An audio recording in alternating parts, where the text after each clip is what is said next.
আমরা যজ্ঞ সেখানে হয়েছে কিন্তু কার একটা গল্প অত্যাগু এখানে করেছি বলল যদি মাতৃগোত্রে করিয়েছি আমরা তো হলো নির্বাচন করি নরহিম পর দাদা শীঘ্র হবা প্রসঙ্গিক দেখিবা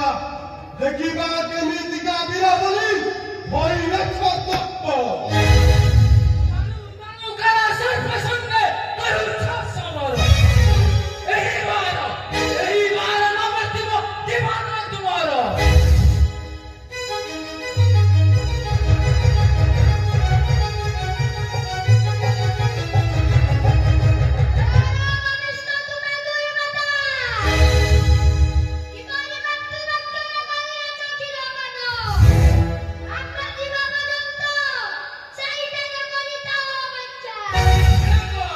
হতে ধরে ধন্যবাদ